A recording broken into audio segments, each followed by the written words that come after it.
She told me, "I'm not sure you're the man I want right now," and asked me to wait until she decides between me and her ex. I said, "Okay, I'll wait." She smiled, thinking she'd won. I packed my things and left while she was at work. She came home to an empty apartment and called me 87 times. I never answered. She never got to make her decision. Hey viewers, before we move on to the video, please make sure to subscribe to the channel and hit the like button if you want to see more stories like this. Thanks. Let me start from the beginning, because context matters. I met Emily in college. We were both studying business, but while I was grinding through classes and part-time jobs to pay my way, she came from a family that had it easier. Think weekend getaways and no student loans. Still, I fell hard. She was charismatic, always the life of the party, with this laugh that could light up a room. I wasn't the flashy type. I'm more the steady guy who shows up, plans ahead, and builds things quietly. We dated for 4 years, moved in together after graduation, and I thought we were solid. I mean, I was the one who held her hand through her rough patches. Flashback to one of those times. About 2 years into our relationship, Emily lost her first job out of college. It was a marketing gig she loved, but the company downsized. She was devastated, crying for days, questioning her worth. I stepped up. I covered our rent for months while she job hunted, cooked meals to cheer her up, even helped tweak her resume and practice interviews. I remember staying up late with her, going over mock questions until she nailed them. "You're my rock," she'd say, hugging me tight. It felt good, you know? Like I was building something real. Another memory that stings now, her family drama. Emily's parents were going through a messy divorce, and her mom leaned on her hard. Constant calls, emotional dumps. Emily would vent to me for hours, and I'd listen, offer advice without pushing. One weekend, her mom showed up unannounced, bags in hand, needing a place to crash. Our tiny apartment suddenly had 3 people, but I made it work, slept on the couch, ran errands for them both. Emily whispered to me one night, "I don't know what I'd do without you. You're the only stable thing in my life." I believed it. Sacrificed a lot, like turning down a better-paying job offer in another city because she wasn't ready to move. I wanted us to grow together. But over the last 6 months before everything blew up, things shifted. Subtly at first. She'd be glued to her phone more, smiling at texts when she thought I wasn't looking. Our date nights turned into her scrolling social media while I watched movies alone on the couch. She'd mention her ex, Jake, in passing, stuff like, "Oh, Jake posted about his new adventure trip. He's always been so spontaneous." Jake was her high school sweetheart, the bad boy type who'd broken her heart by cheating back then. They'd stayed friends on social media, which I never minded because I trusted her. But the comparisons started creeping in. "You're so reliable, Alex, but sometimes I miss that thrill," she'd say casually, like it was no big deal. It hurt, but I'd brush it off, thinking it was just nostalgia. I tried to spice things up, plan surprise picnics, weekend hikes, but she'd cancel last minute for girls' nights or work stuff. Sex dwindled. Intimacy felt forced. I'd ask if everything was okay, and she'd snap, "I'm fine, stop hovering." Looking back, the signs were there. Late nights at the office, new outfits I didn't recognize, that guilty flicker in her eyes. But I was loyal to a fault. Committed. I thought communication would fix it, so one evening after a particularly distant week, I sat her down. "Emily, what's going on? We feel off." That's when she dropped the bomb. It was a Thursday night. We'd just finished takeout. Nothing special, just sitting on our worn-out couch in the living room. The TV was on low, some mindless show in the background. She set her fork down, looked at me with this calculated expression, like she'd rehearsed it. No tears, no hesitation, just calm, like she was discussing the weather. "Alex," she said, folding her hands in her lap, "I've been thinking a lot lately. About us, about what I want. Jake reached out a few weeks ago. He's changed. Got his life together, started therapy. We've been talking and I'm not sure you're the man I want right now." I felt like the air got sucked out of the room. My heart dropped, but I kept my face neutral. "What do you mean?" I asked, voice steady even though my mind was racing. She leaned back, crossing her legs, that smug little smile tugging at her lips, like she held all the cards. "Look, you're great. Safe, dependable. But Jake, he excites me. Makes me feel alive again. I need to figure this out. So, I'm asking you to wait. Give me time to decide between you two. It's not fair to rush it. I owe it to myself to explore this. Explore. I echoed, the word tasting bitter. She was basically admitting to emotional cheating, dangling me as a backup while she test drove her ex. Yeah, she continued, her tone dismissive, like I was being unreasonable for questioning it.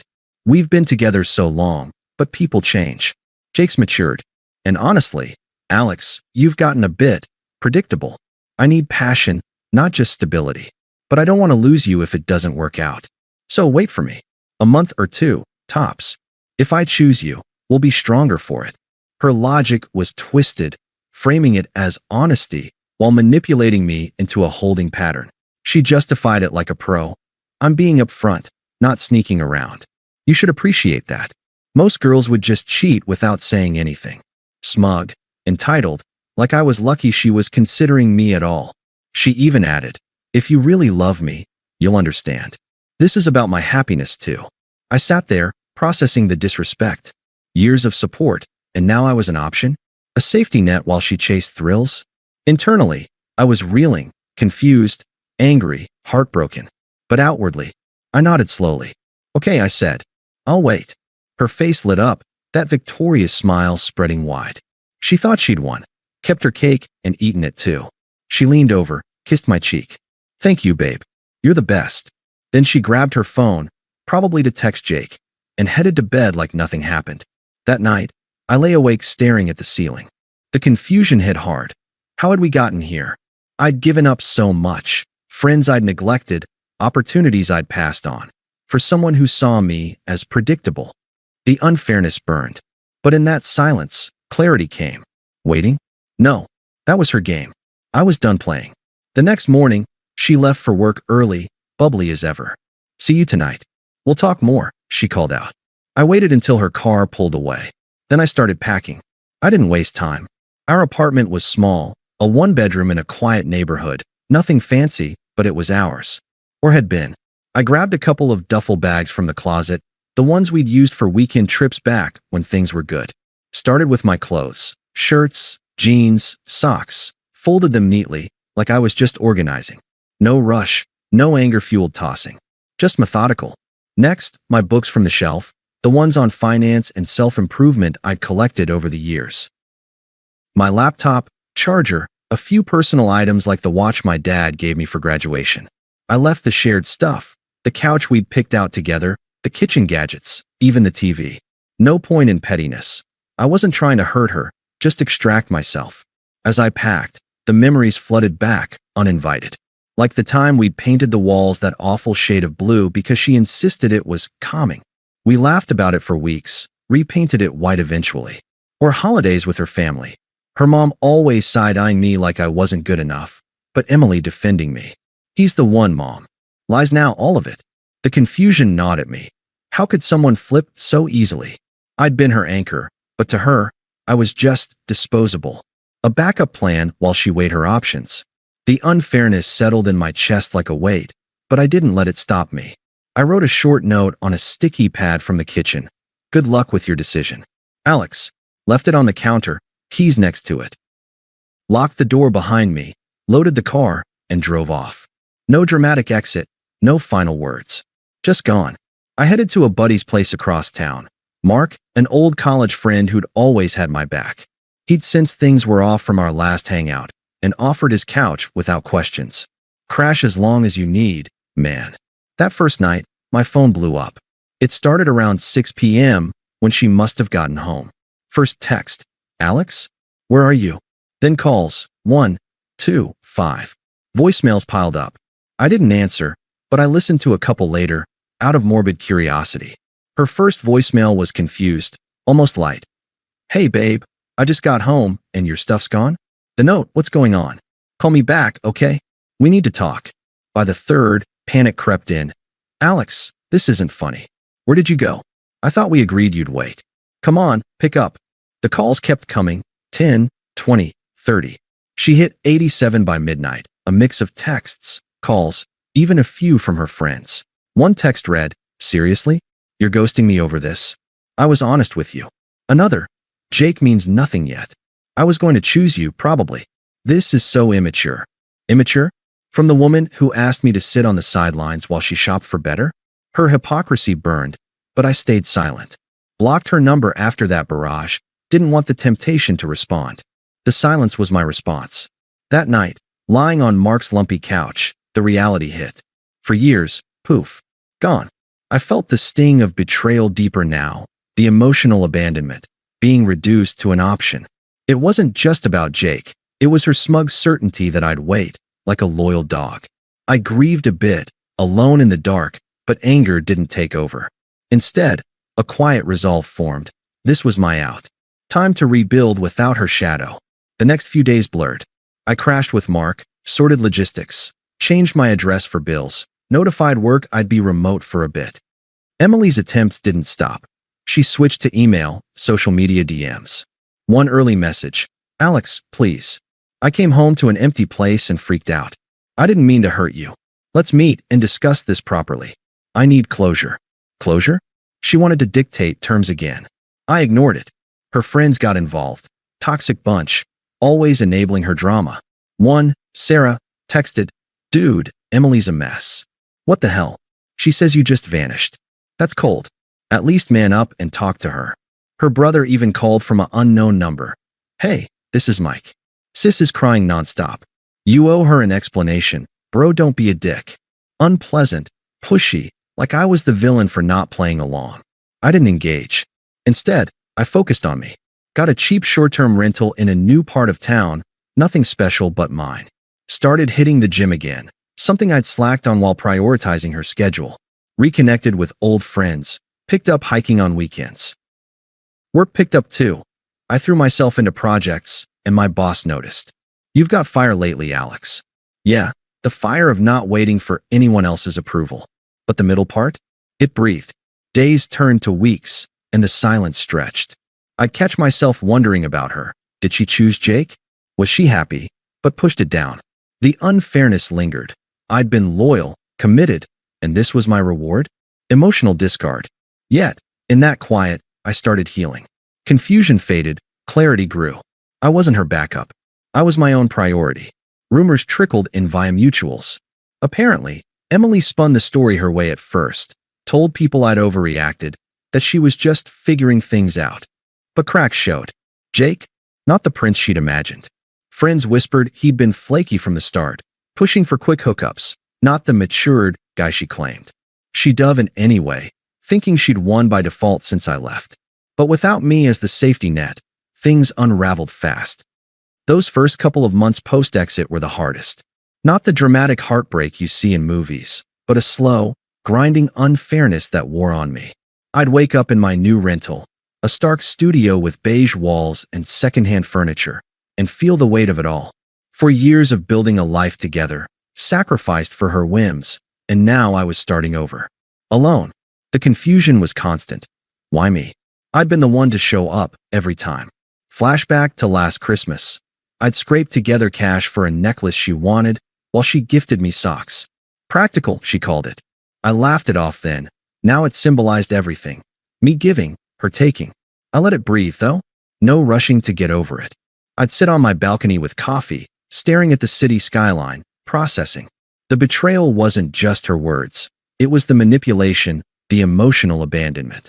Making me feel like a placeholder while she chased nostalgia with Jake. Friends checked in, Mark especially.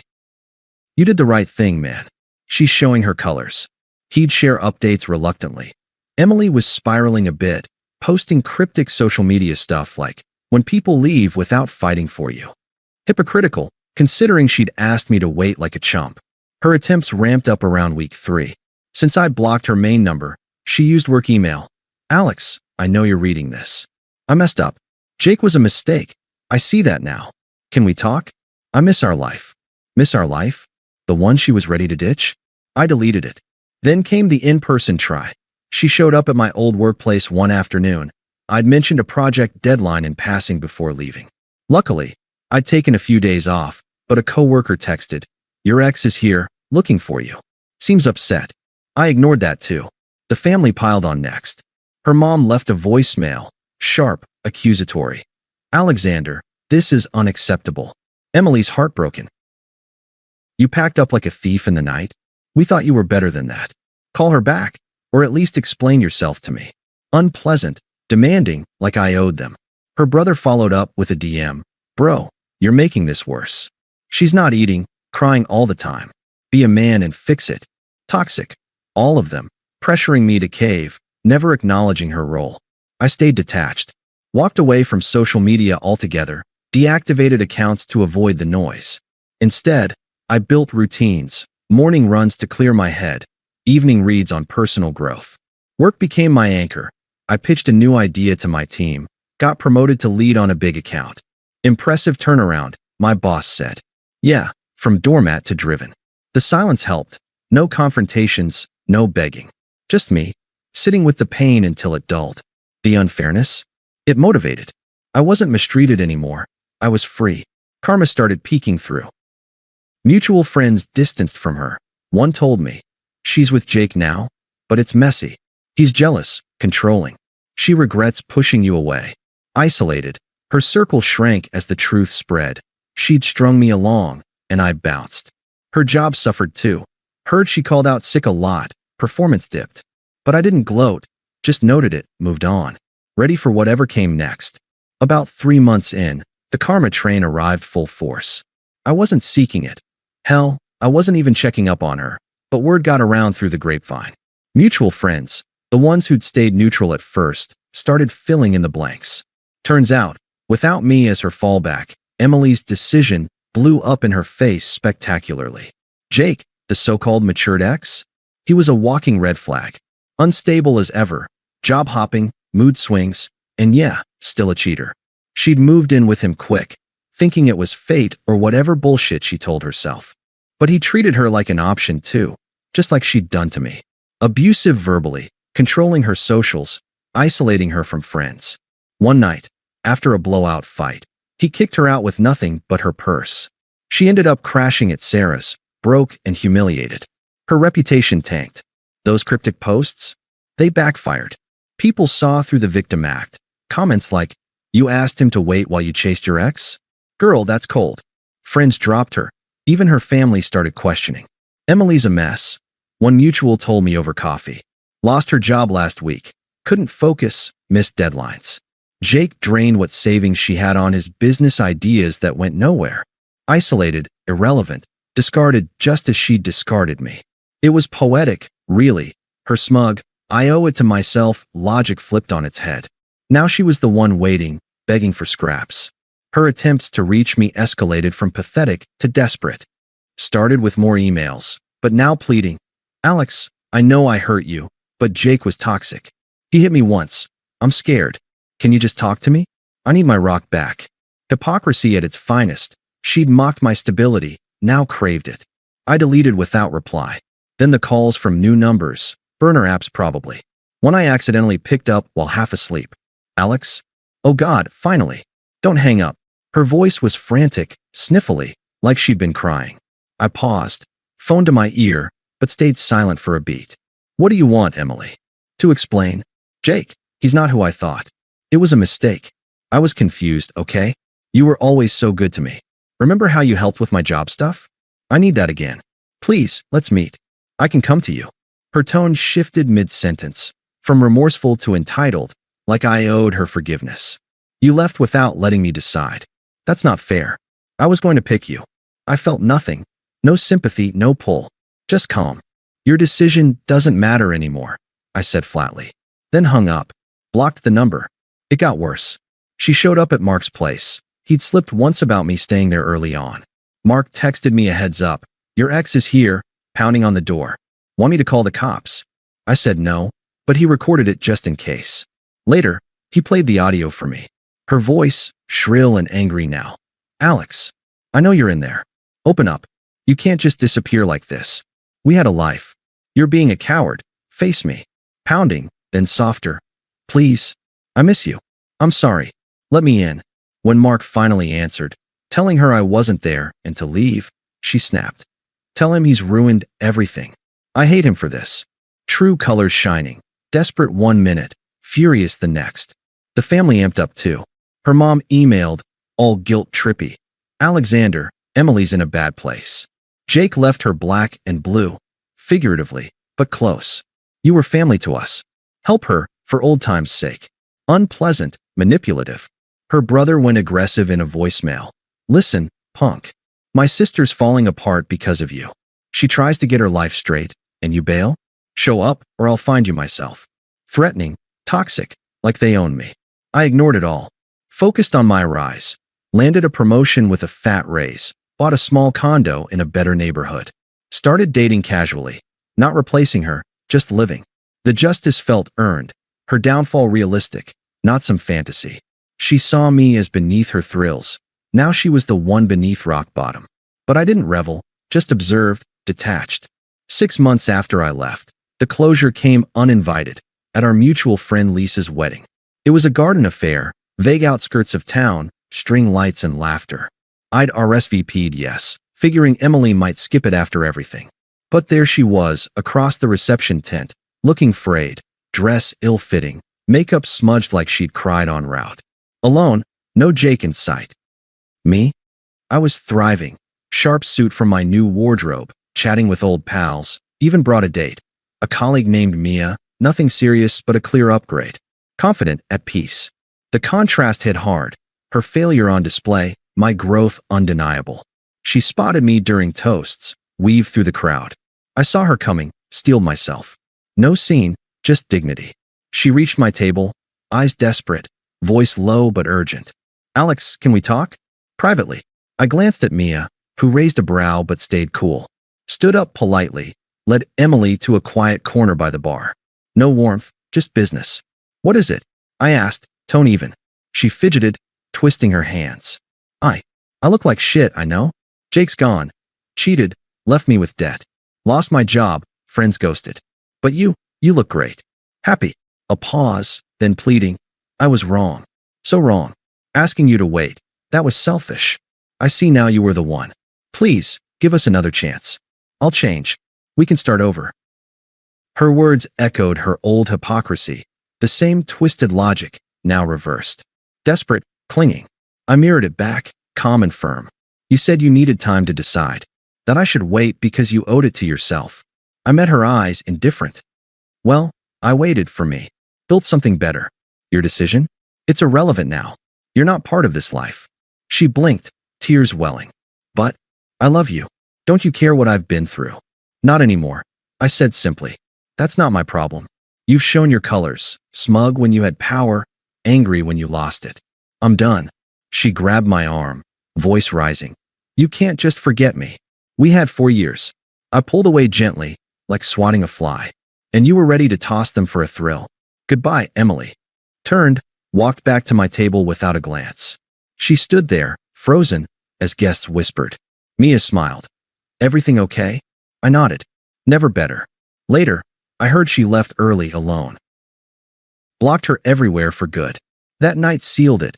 Her powerless, me evolved. No hate, just indifference. She'd never decide anything for me again. Life's too short to wait. Thanks for watching. Make sure to subscribe to the channel and hit the like button. What do you think about this story? Share it in the comments.